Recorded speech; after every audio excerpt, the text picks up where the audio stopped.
Welcome to the Bill Walton Show, featuring conversations with leaders, entrepreneurs, artists, and thinkers. Fresh perspectives on money, culture, politics, and human flourishing. Interesting people, interesting things. Welcome to the Bill Walton Show. Why is it that everything in America seems to become political and polarized and toxic? For example, it used to be that you could have a pleasant conversation with a stranger about the weather. Now, that leads quickly to a heated debate about climate change and whether or not you are a climate denier. What's going on? Today, I want to dig into some of the root causes with two of my previous guests on the show, John Tamny, author of the soon-to-be-published book, Theyre, Both Wrong, and Arnold Kling, author of The Three Languages of Politics. John Tamny is the director of the Center for Economic Freedom at FreedomWorks and is the editor of Real Clear Economics. John's other contrarian book titles include The End of Work and Who Needs the Fed? Arnold Kling is an independent scholar who blogs at AskBlog. A PhD in economics from MIT, he's been a research analyst at the Congressional Budget Office, an economist at the Federal Reserve Board, and he founded the internet business homefair.com. He's the author of many books, including a personal favorite of mine, Specialization in Trade. John, Arnold, welcome. Thank you. Thank you. Great you're here. John, why don't we kick it off? They are both wrong. Who are they and what are they wrong about? Both sides, liberal and conservative, Democrats and Republicans, are wrong because they think they can fix things. That's the first problem, at which point I would say a major indictment of the modern United States is that half of the electorate is terrified of Donald Trump. At the same time, I similarly indict a country whereby half of the electorate, or something like that, is terrified of Hillary Clinton. That was not the founders' design. We were supposed to go to bed early on election night simply because what the president would do, what Congress would do, wouldn't be very consequential. The idea was that we would live in cities and states and choose our policy bliss. We might like a lot, a little, or middle of the mid-range on government. We would choose policies there so that we could, if we did not like them, we could escape them. Now, I would argue this began in the 1930s. Congress and the president have more and more arrogated to themselves power formerly left to cities and states. And as a result, of course everything's political, because suddenly everything that happens in Washington could potentially impact what people living around. So when government was 3% of the economy, it didn't much matter. When it's almost half the economy, it does matter. Yes. Arnold, how does this fit into your framework? Well, I think that what's happened in let's say the last 20 years is that in addition to the sort of structural changes that the government taking over more, there's the psychological element that people feel much more personally accountable and responsible for what goes on. With the internet and social media, we've had this collision between a world that used to be remote to us. I mean, yes, the government affected us, but we weren't seeing the politicians every day, 24 hours a day on a 24-hour news cycle, and things that were going on in the world weren't immediately present to us. And conversely, our friends were present to us in at this close range. They weren't appearing on screens. Now we're in a world where it's sort of mixed up. We have our friends on our screens, and it feels as though things that happen in the news world and the political world are actually happening to us and that we're responsible for them. So it's not just that we're being affected by political issues, we have this sense that we're involved. So you have this strange phenomenon, I think it's strange, of people posting and sharing political opinions on Facebook or Twitter. What do you accomplish by doing that? But people feel a sense that they do accomplish something by that, and they feel a sense of participation and ownership. Some people might say, well, that's great. We have more ownership of our democracy. But it's as we get into it, we'll see that it's not a healthy form of ownership, and it creates this environment where we all feel threatened by the people on the other side. So it's not just the size of government, it's also the technology, the information technology that's making all these distant things immediate to us. It adds another layer to the problem that as a libertarian we feel is caused by the over centralization of power. Real quickly, I know you got a terrific book, requires a deep reading, but quickly, the three moral universes. Okay, so we have think of three bads. There's oppression, and there is barbarianism, and there's coercion. And we'd all agree, well, those are bad words. We know they're all bad. But my claim is that progressives believe that when it comes down to it, they're the only ones who really understand oppression. And conservatives believe that they're the only ones who understand that barbarism is a threat, that human beings have a natural tendency to lean back into barbarism if society's institutions break down. And libertarians believe that we're the only ones who are attuned to coercion, particularly the coercion that government has this unique power to coerce, and that liberty has to be defended against that. So when we look at, John, and your two camps, the liberal and the conservative, the horrible for the liberal would be oppression, the oppressed, and the underappreciated by society, and the conservatives would be fearing barbarism and retreating from Western values. But I think your gripe is not just that they have those things as good and evils, but they want to use government to bring about a solution. Yeah, I think they're different sides of the same coin.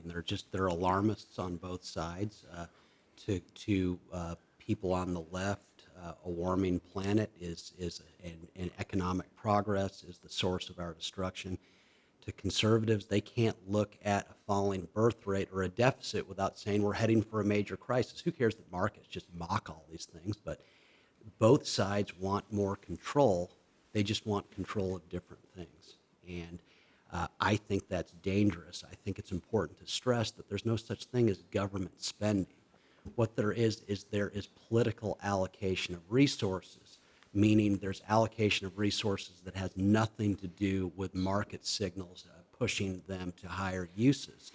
And both sides do it because they want to fix things, and in presuming to fix things, they make things worse. Well, you make a claim in the book I don't think I agree with. You said both sides really claim to be for freedom.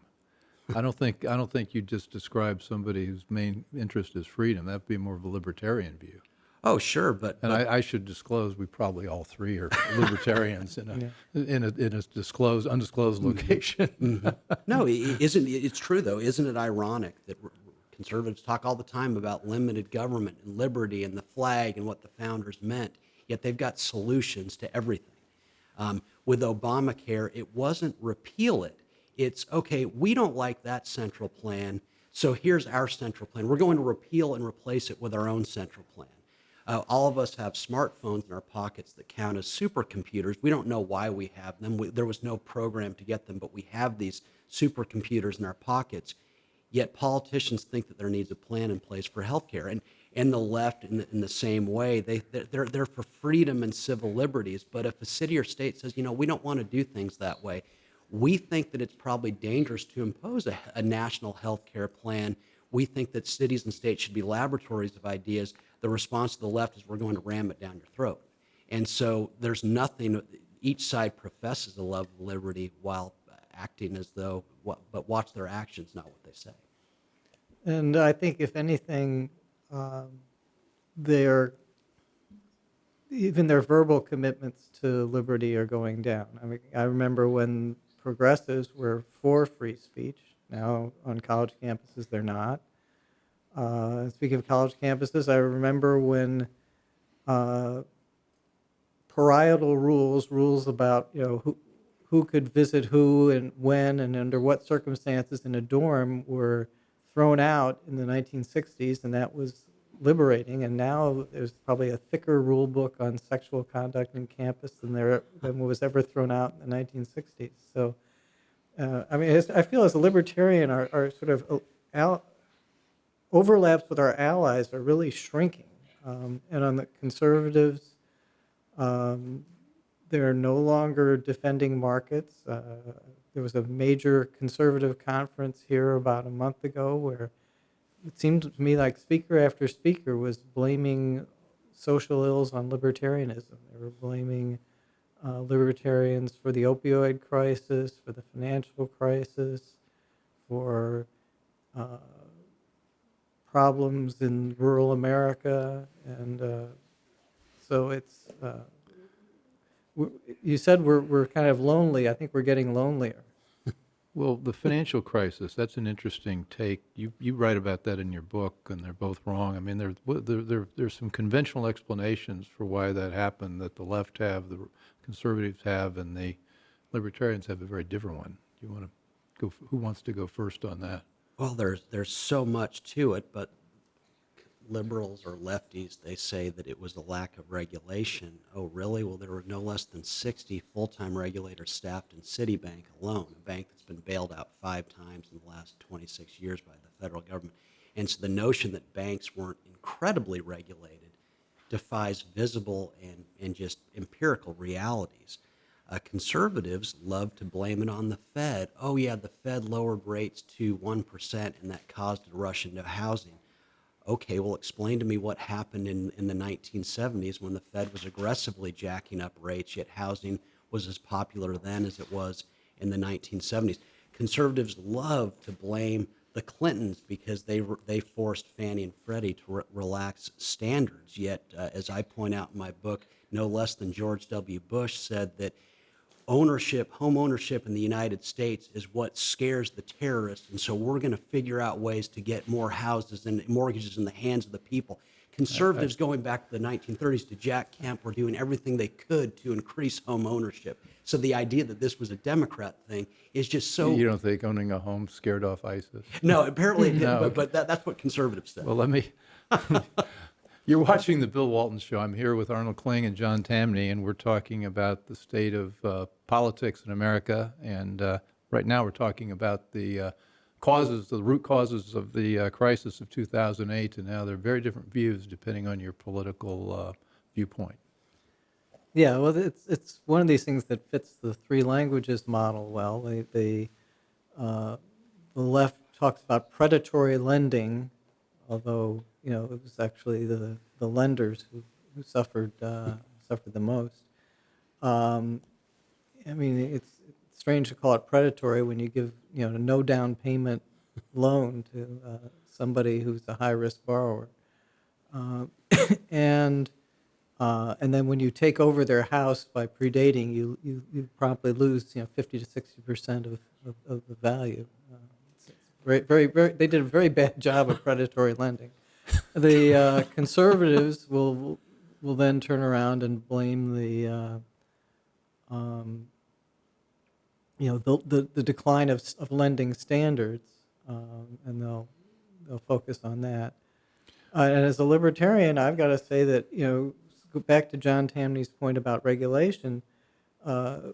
Liberals try to talk about regulation as this sort of dial that you turned up or turned down, and it was somehow turned down in the 1980s for banks. It wasn't turned down at all. There was a change in the regulatory regime from one which protected various banks from competition. So California banks couldn't compete with New York banks. Investment banks couldn't compete with commercial banks. And those regulations against competition were relaxed, but the regulations... That was Glass-Steagall? Yeah, Glass-Steagall and the interstate banking. Right. But the regulations that were designed to protect safety and soundness the intent was to tighten them. There was new capital regulations called risk-based capital regulations. Those were the things that actually backfired. And so from a libertarian point of view, that indicates that government often intends to do one thing and achieves a very different result. And that would be the kind of the libertarian story. It would be kind of my story on the of the financial crisis. It's just stunning to me that we have this bill called Dodd and Frank, because Mr. Dodd and Mr. Frank were two of the prime movers in causing government agencies, Fannie, Freddie, whatever, to loosen their lending standards. And I knew we were in trouble when my housekeeper came home one day, and she wasn't making a lot of money, and she says, well, I just got a mortgage for X amount, and it's really great because they not only lent me the full amount of the house, but they lent me an extra $5,000 so I can buy furniture for it. And I said, well, how much did you put in? Oh, no, we took money back. Yeah. And that was the way it was played. And private, the private sector responded to all the incentives created by Freddie and Fannie, and said, okay, well, that's the game we're in. That's the game we'll play. And I just think it's worth stressing that businesses make mistakes all the time. In the early 20th century, there were 2,000 car makers formed around the industrial Midwest. Just about every single one of them died. There was no financial crisis. That's called progress. Silicon Valley, they're both wrong. My constant refrain is that in Silicon Valley, over 9 out of 10 businesses are started up and they fail. This is called progress. There was no financial crisis in 2008. There was a crisis of intervention. You have markets correcting what's not working, the excesses that you talk about, and then politicians, as is their wont, because we're not supposed to feel pain, they stepped in and intervened and created a crisis. I will go to my grave saying that if nothing is done back then, there is no crisis. And I think even libertarians have had a tendency to blame the Fed or the government did this. Look, governments make mistakes all the time. They're governments. And at $4 trillion, there's going to be lots of them. It's when you intervene when markets are correcting mistakes. Well, I think the point here is that these are non-market actors that are imposing rules on the players in the game, the market actors, and you respond to what you're told. And you mentioned capital standards. Remember when they said that, I guess, was it Basel that declared that anything rated AAA as a mortgage, you didn't need any capital to back it up if you were a bank or some ridiculously small number? Yeah, and my personal view is that was probably the biggest contributor that government made. Yeah, I agree. To the crisis, and it's something that few people know about. It's a very subtle point, but it makes a huge difference. Well, I used to be a banker, and if it's your own money and you're making your own decisions and you're not being told by the regulators or by the bond rating agencies, this, that, or the other, you're going to protect your capital like it's yours. And you're not going to go with Basel capital standards. You're going to say, I've got $1 trillion of mortgages on my balance sheet. I better have a little equity to back up that holding in case the value deteriorates. And it did deteriorate, and they got wiped out. Yeah. The incentives. I think you and I need to go on a campaign to get the Basel explanation for 2008 out Well, there, because most people don't understand that. No, well, one of the things on my resume is something called "Not What They Had in Mind," a history of government policies that caused the crisis, and that talks about one of them. And there's also a book by Jeffrey Friedman and Vladimir Klaus, I think it's called something like "Engineering the Financial Crisis," and they point straight at Basel. And that doesn't necessarily make it right, but it's out there. We'd find Not What They Had in Mind on Amazon? You would find it on Amazon. I think you can probably find a free copy somewhere on the internet if you No, we really don't do free carefully. here. We want to sell books. You can, but at the margin, I don't get anything from it, so it doesn't matter to me. Well, speaking of selling books, John, I think I do want to sell them. well, I think your larger point is that it's not government, but it's government that's centralized in the capitals, not just in Washington, but all over the world. And I believe that you need government. We need that, but it ought to be local, and the dollars ought to go local. We've got way too much centralized in D.C. Yeah, I'm not anti-government. People always say, well, you hate government. I'm probably more of a skeptic than most, but no, what I hate is national government. Yeah, Because people should get to choose their bliss. And that was, call it idealistic, and okay, let's agree that it's idealistic, but the Constitution as the founding document was realistically the first one in mankind's history that was very skeptical about government, that said that these people used to not work in government, they're fallible individuals, they're just like, but they work in government, and so let's leave most of the decision-making locally. And that's what businesses do all the time. When Burger King rolled out its plant-based burger, the very idea revolts me, but it started out in St. Louis, in the St. Louis metro area, as in we're not going to foist this decision on 7,000 locations in the U.S. We'll try it in one area, see how it works out. Businesses recognize all the time that they must try something small and then see how it works.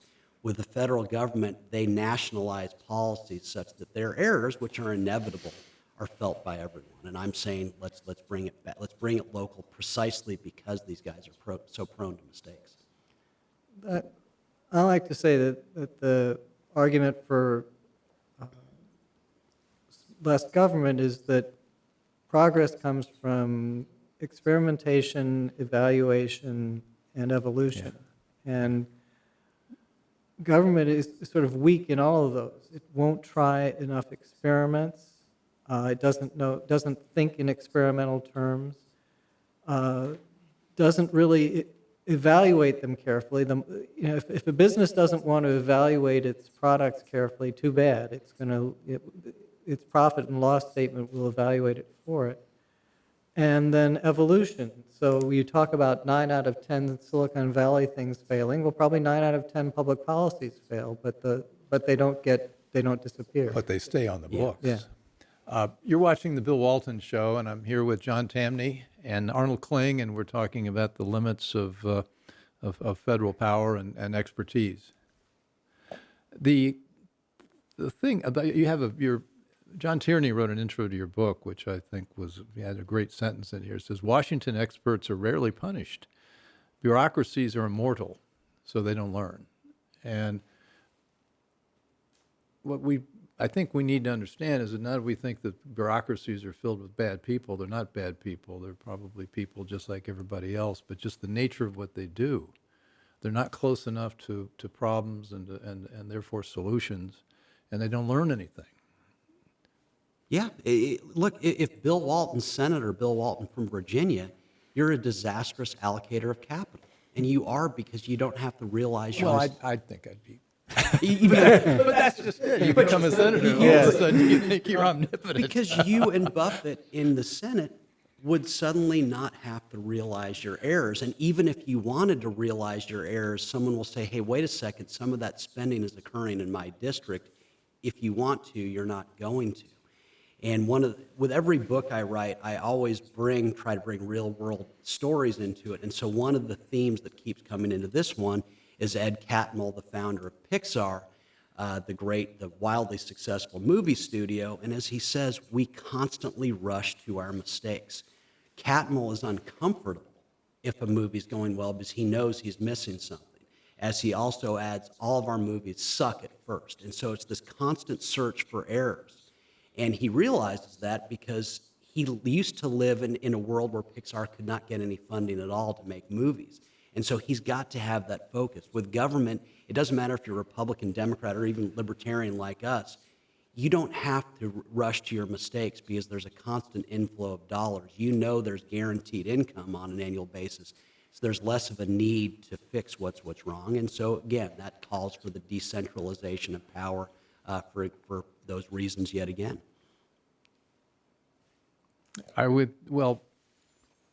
So entrepreneurs fail. They fail many times, usually before they succeed. And then they succeed, and we only look at those successes, and it must be easy, so therefore we'll tax them. Let me change gears a bit to something that might be on point. Budget deficits and taxes. We talked about the size and scope of the federal government. We're now running, over $1 trillion a year annual deficit. What do we think about that? I don't think about it at all. I think it's a huge waste of time. Would we prefer an annual budget that's balanced of $4 trillion or an annual budget deficit of $1 trillion on $2 trillion in spending? To me, the answer is obvious. I don't care how they access the funds, that we know by definition they're going to misallocate because it's a political misallocation. I just care about the total dollar amount. Government can take it in taxes, or it can borrow it and pay us for the right to misallocate, but let's not pretend one is worse than the other, and I think market signals support my point of view. The budget deficit was $1 trillion in 1980, and the yield on 10-year Treasury was 11%. Fast forward to the present, it's $21 trillion, and then with unfunded liabilities, I know it's many multiples of that, and the yield on the 10-year is somewhere south of 2%. These are the deepest markets in the world. Are these markets stupid? Because I've heard all of my life that deficits are going to destroy us. I keep waiting for this. I keep waiting for when markets are going to discipline government. I don't worry about deficits. I worry about the size. Deficits are a waste. That was the chapter in your book that I disagreed with, because I think in some sense the market is stupid for buying long-term government bonds. I wouldn't do it myself, so that's just my opinion. But I don't know how to exercise that opinion in a way that would work in the market. Because I don't know how the government is going to default exactly. It may pay off its bonds and screw some future Medicare or Social Security recipients. Maybe it will sell off all of Yosemite and the other national parks. Maybe it will print lots of money, like the MMT theory of modern monetary theory, right? Maybe it'll just print money in inflated ways. So I don't know how government is going to default. And because of that, I don't know how to express my opinion in the market other than, I personally don't own a whole lot of long-term bonds. But at some point, somebody is going to get screwed. I mean, that's my reading of the Do you Congressional agree that Budget that's Office. been said all of your life and mine? Because that's all I've ever heard.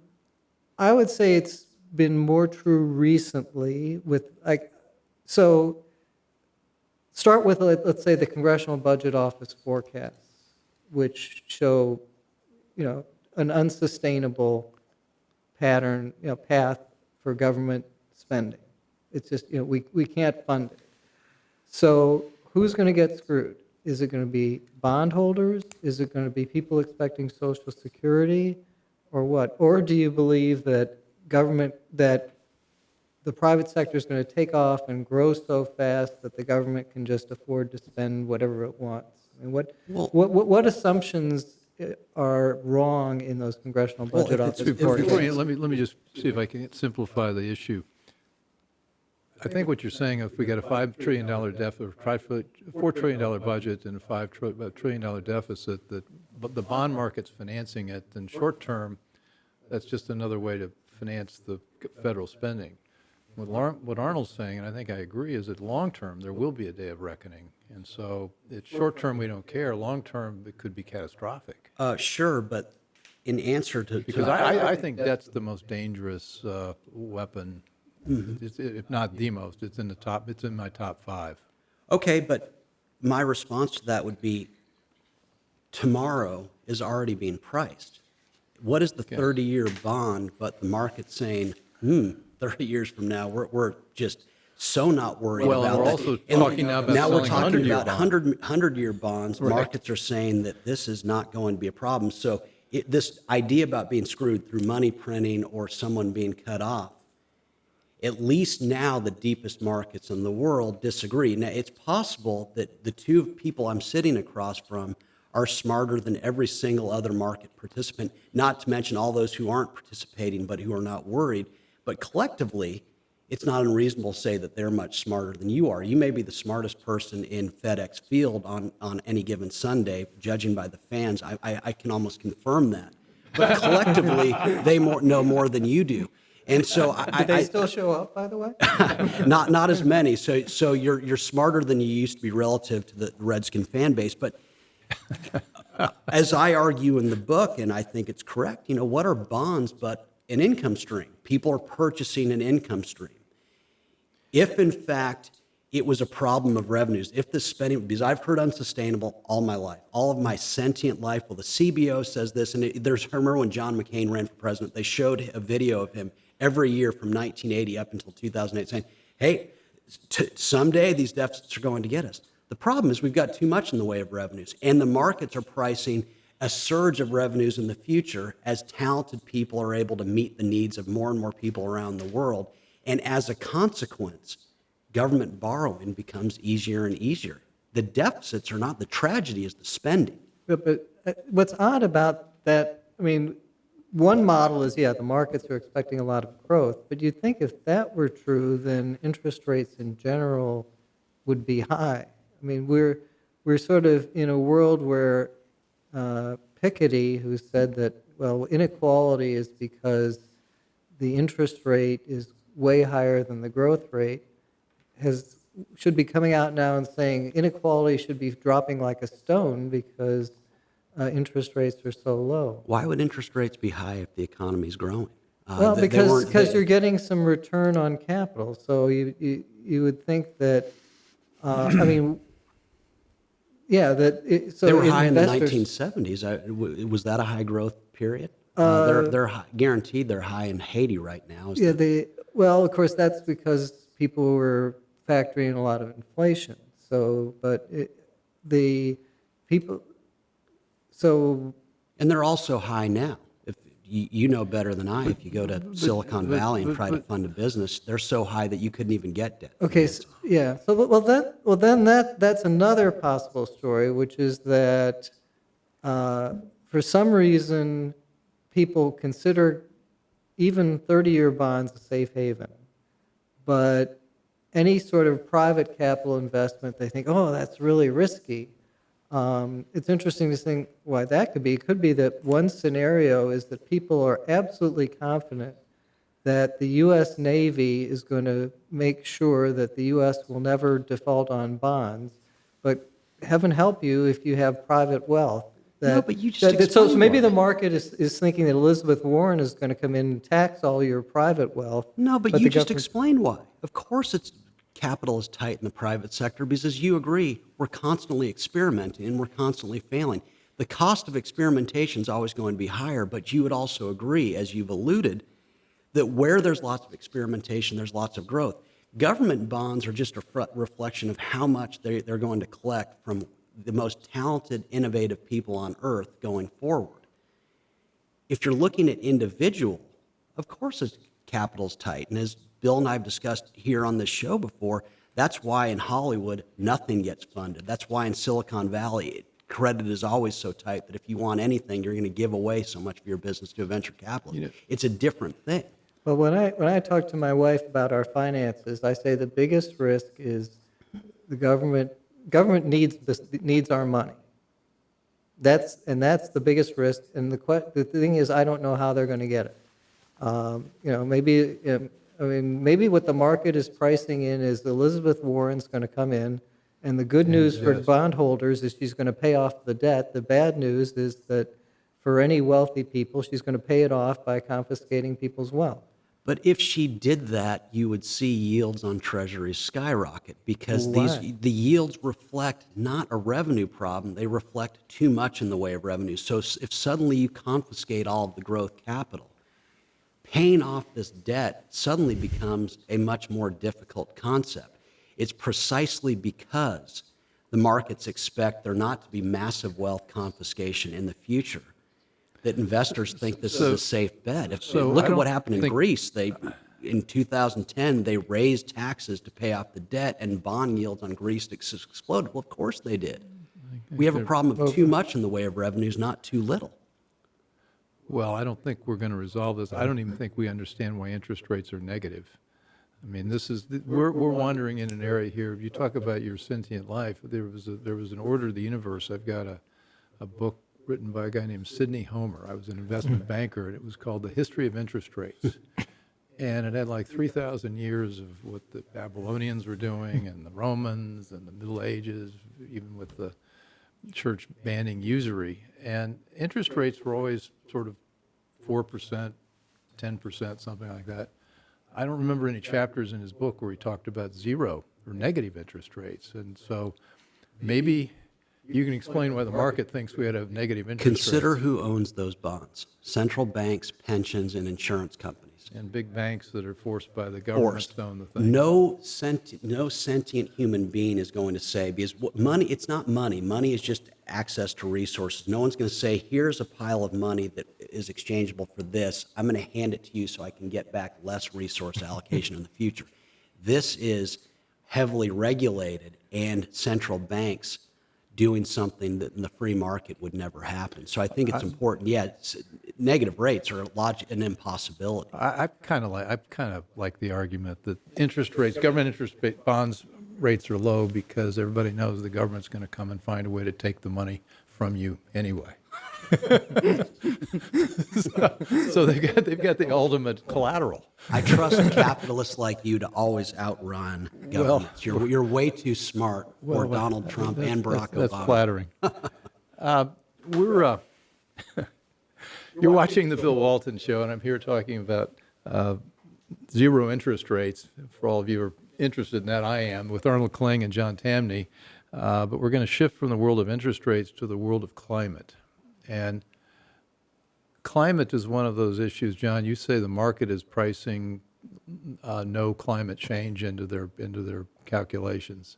Are you familiar with that argument?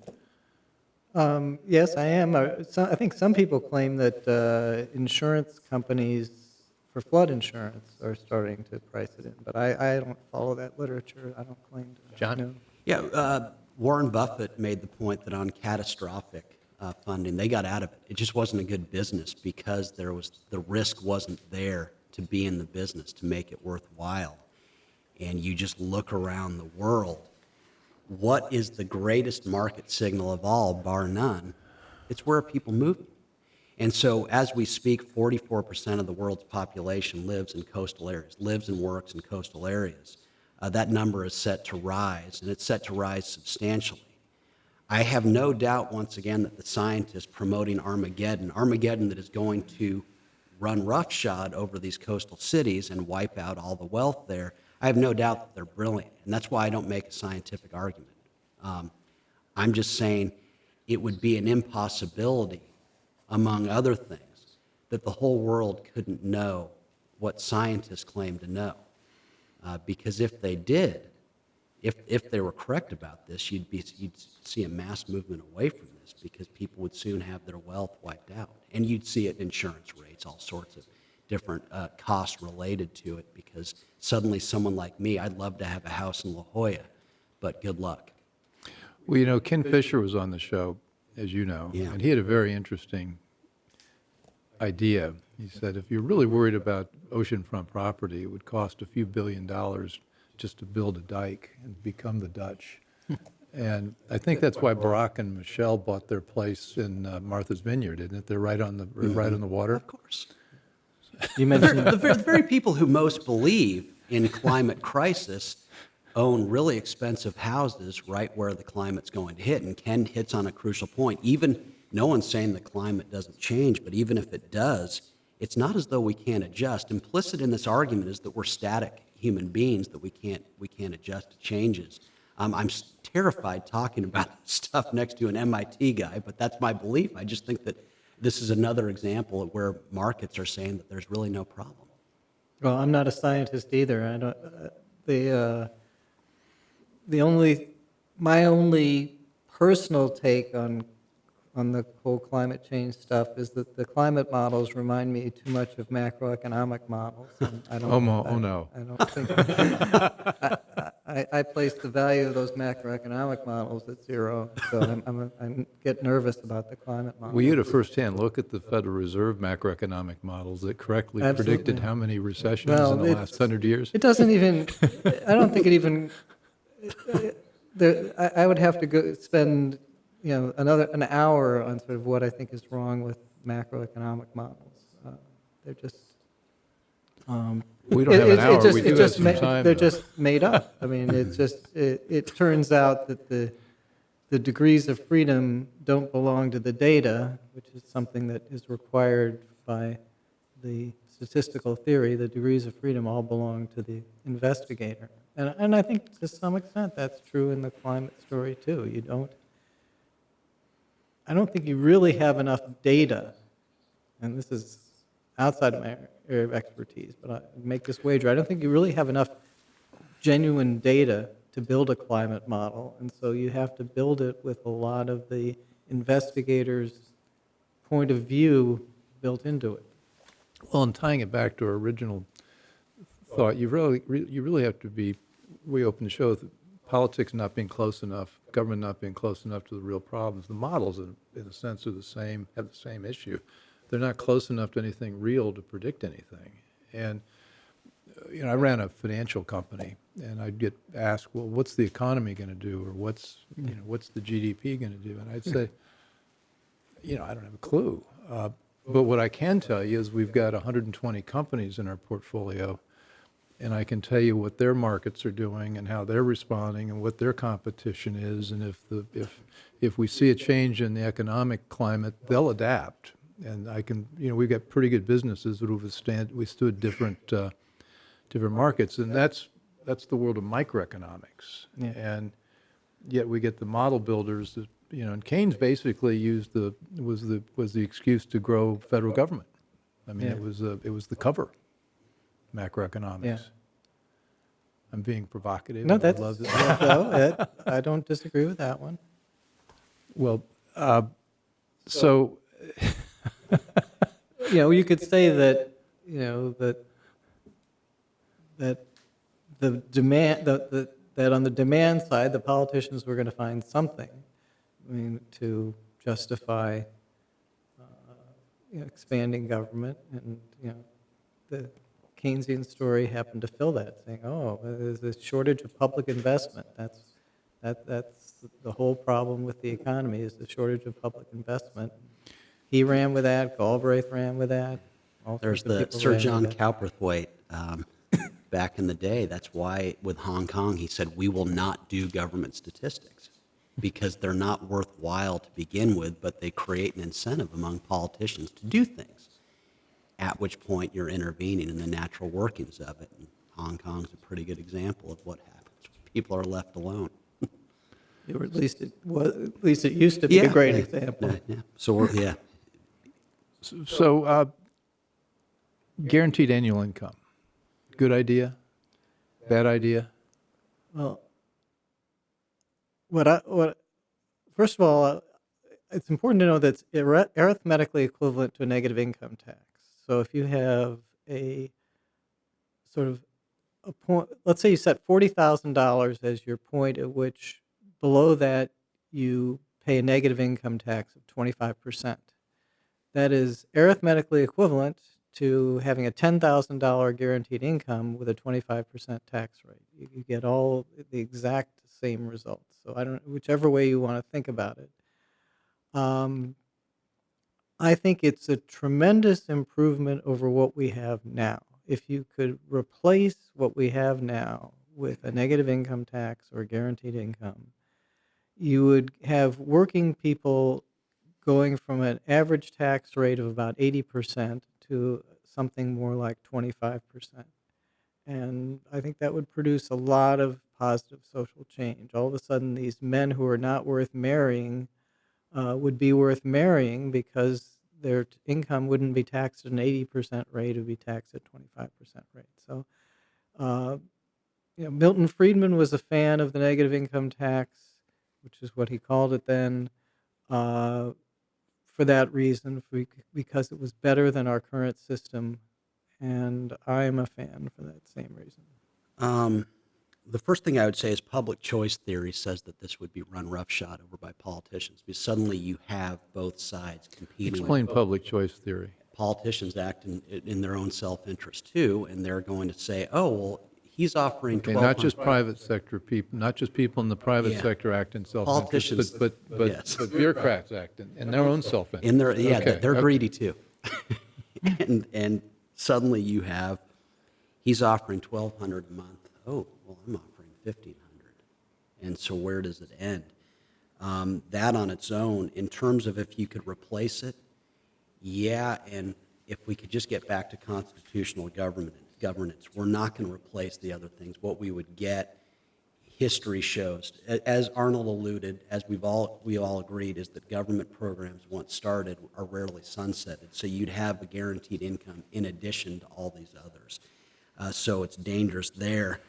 At which point I would cite one of the most profound things that I've ever read from you and Nick Schultz from your book. I'm trying to think of the name of it that you wrote with him. Well, it had two names, so don't worry about it. Yeah.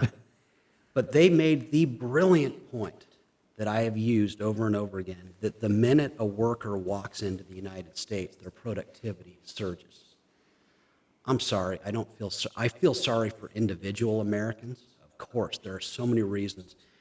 But this idea that you're in a country like this, in a massive free trade zone that you are free to move around in and migrate on roads, and if you don't have a car, you can get into a bus that will be air conditioned with Wi-Fi on it that will take you to wherever you want to go. The idea that you need a helping hand from government, I find insulting, and I think it insults every single American, and those who came before them who did not have these opportunities.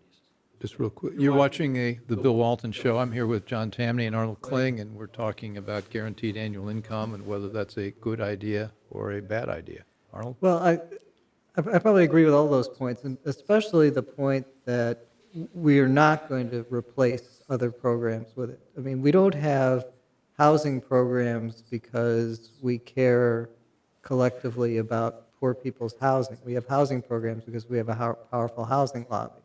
We don't have food stamps because we're so concerned about people not having enough to eat. We have food stamps because we have a powerful farm lobby. So I think you're probably right on that. So nice in theory, but unless you get rid of all the other bad stuff, probably not a good idea. And if we can just add that it's a solution in search of what's not a problem. The most famous proponent of it theoretically right now is Andrew Yang, and he says, well, technology is going to put people out of work. Oh, please. If that's true, show me all the places bereft of technology that are thriving, full of work, that yet probably all the people are working because they're just so poor. In countries where jobs are being destroyed, the opportunities are endless. And so the idea that that this time is different, is going to lead to a massively unemployed population, defies logic and also any historical reality. The truth is that technology, which is by its very name about job destruction, is going to continue to free people from work they hate and release them into work that more and more reflects their unique skills and intelligence. So I think 30 years from now, if we're having this discussion, let's hope we're all still alive at that point, we're going to think, oh, remember when we talked about this? Those people we said were unemployed are loving work, and their living standards that are at a level that we never imagined. Let's plug your book, The End of Work. Yes, okay, that is a plug for the book. Okay. The End of Work. Available on Amazon. Yes. Basic ideas. We're all going to end up with jobs we love because of the increase not in free. productivity. We've got a bit of time left. I want to swing back around to one of the things we talked about at the outset, the three languages of politics, because the three of us are largely in the same camp, and sort of we can be in violent agreement on many things, and yet there are not many people that think the way we're thinking or talking right now. How do you resolve something like? How would the libertarian, or how would the liberals on the oppressed axis view something like? I don't know what we've been talking about, the guaranteed annual income. What would their view be? Well, I think that there seems to be this endless view that people are belonging to oppressed classes, and that there's sort of no limit to what needs to be done to correct that. So, I mean, the extreme progressive view, or one of the more, I'll call it advanced progressive views, is that the African Americans should get reparations from the rest of us. So they're. So they'd be for the guaranteed annual income. Now the conservatives. Well, they might be for something beyond that, again, like reparations. Okay, well, even beyond that. But then the conservatives, just trying to, I'm making sure I understand your model, they'd be concerned about the guaranteed annual income because of what it does to your character to just get another check Absolutely. from Yeah. the government. Yeah, thinking. And I'm not so sure I don't agree with that too. I'm with you on that. I think they would say that it's going to cause deficits and it's going to cause people to be indolent. I'm sorry, Bill, there's no way you'd be indolent. What's your number that I say to you, okay, Bill, you get a check from government and you stop being productive, you shut this down. Same with you. I don't think you know too many people who are indolent, who would let a meager government check wreck their character. So I think conservatives overstate it. I think that support for that just comes from the fact that these people who face these 80% marginal or average tax rates are actually still working, a lot of them. But I do think that, but I do think conservatives have a point there, in that in very subtle ways it does undermine character. Again, I think it may be a big factor in the declining marriage rate among middle class and lower middle class people, is that where the woman could really use the man's income, or now vice versa, that's just not true anymore. That motivation, it's very demotivating. And John, I think premarital sex. I think we suffer a bit from living in silos, though, because out in Rappahannock County, where I live, there are a lot of people who wouldn't react quite the way you're describing. Well, I'm going to work, I'm going to do things, that sort of thing. I see a lot of people whose souls are pretty deadened by the government programs, but also the opioid issues and the family breakup and things like that. And this is something conservatives are concerned about, because we do need, I think to have a robust economic order, you need to have a robust civil order. And we are seeing a civil order deteriorating. Mm-hmm. I'm not so sure everybody's as robust as you make them out to be. I have no doubt you're right. And just to walk around, you see all of that. Where I just refuse to blame government for it. I think if people want to call this elitist, I think people make bad decisions. And feel free to call it elitist, because what I'll say in return is that it's elitist for someone who won the lottery of being born in the United States to say that something's not fair, that the government did this. Government caused me to not be ambitious, because we descend from people much poorer than anyone in Rappahannock who crossed oceans and borders just to get a taste of freedom, who didn't live a fraction of their lifestyle and didn't know the English language. And so I think it's more elitist to say that people can't pick themselves up, because we see it all the time. We see the world's poorest to this day risking their lives to get here. They don't know English, they're not educated, yet they know that once they're here, and to Arnold Nick's points, they get here and they become enormously productive. Open borders. I'm just thinking about all the people coming in here because they're going to be instantly productive. What do we do about immigration? And we have 2 minutes to cover this. I think the easiest way to deal with it is to price it. So get rid of the complex administrative law that's related to immigration. Just replace it with a price system.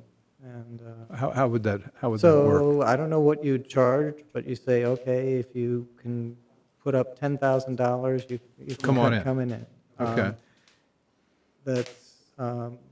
What about a give or get? Could you say, well, I don't have $10,000, but I've got a PhD in economics? No, you find somebody to sponsor you. Yeah, just keep it simple. I just keep it simple. All right. I'm just trying to get rid of the complexity.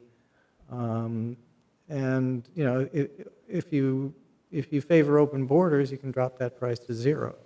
You've got that.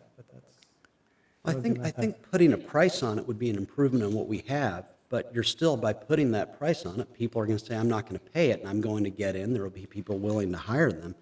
My solution's a bit more basic. Legalize work here. Say, citizenship, distant object, but you are legal to work here. Now, the response will be, but terrorists could come in.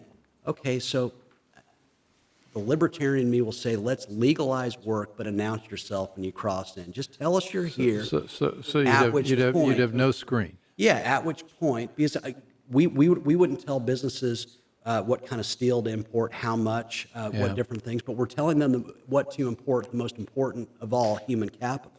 So legalize the work, at which point those who don't announce themselves, a much smaller border patrol could chase after those who are coming in perhaps for different reasons. I just think anytime you make something onerous, people are going to, they're going to sneak in and not pay it. And for me, I'd be happy with that. I like human capital. I go back to your point. I think I even reference it in the book that when people arrive here, they become much more productive. Well, I can't come up with a good moral case against immigration, so I'm not gonna argue with that one. I think that sort of getting from here to something that a lot of people would accept is it's not a 2-minute conversation, unfortunately. I know, which leads me to my next line. We've run out of time. As usual, this is fascinating, and I've got a lot more here I would like to cover, so I'd like to have you both back at some point where we can maybe spend a little more time than 90 seconds on immigration. Anyway, that's it for now. Thank you for joining us, and we'll see you next on the next Bill Walton Show. Thanks for joining. Thanks for listening. Want more? Be sure to subscribe at thebillwaltonshow.com or on iTunes.